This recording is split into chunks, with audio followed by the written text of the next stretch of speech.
For a lot of us, the phrase economics makes us think of money and a bunch of rich people trading it in whenever they trade. But in fact, it's anything but that. According to the American Economic Association, economics can be defined in a few different ways. It's the study of scarcity, the study of how people use resources and respond to incentives, or the study of decision making. In other words, it's the study of choices that we make in everyday life that don't necessarily have to do with cash. Going more in depth into simple terms you probably used in your average history class or middle school money talk, we'll be discussing economics in the wild in its purest natural form. Yeah, natural. Hi, I'm Augie, and this is Zelda Economics.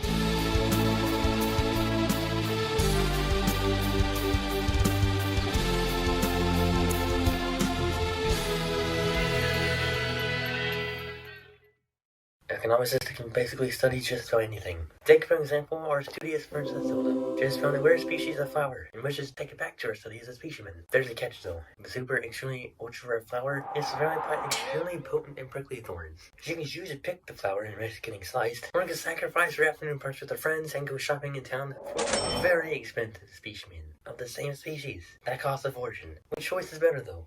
It depends. There's other ways her choices out and eventually changes plans for her afternoon, ditching all of her champion friends in the process. What a great friend that is. This, ladies and gentlemen, is a perfect example of the invisible hand in cost-benefit analysis and, of course, economics in the wild. By the way, Augie, what is cost-benefit analysis? A cost-benefit analysis is a process used to measure the benefits of a decision or taking action minus the costs associated with taking that action, says Investopedia. Basically, it's looking at a choice in depth and weighing the consequences of each decision to more or less which choice is ultimately better. If I have to choose between a $12 steak that's on sale versus a $50 steak, obviously I'm choosing the marked down option, saving me $38 in the process. Economics isn't just trying to work out a decision. Its people in this field also study marginal utility, which is the added satisfaction a consumer gets from having one or more units of a good or service. Economicists use marginal utility to determine which product consumers are most likely going to purchase. Another side of this theory is the law of diminishing marginal utility. According to Investopedia as well, means the more of an item that you use or consume, the less satisfaction you get from each additional unit consumed. For example,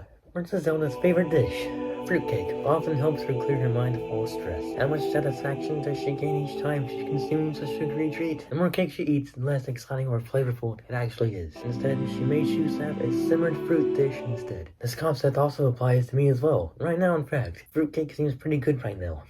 Economics can be found just about everywhere in the wild. Even animals making crucial survival choices. This has been Zelda Economics, and thank you for watching.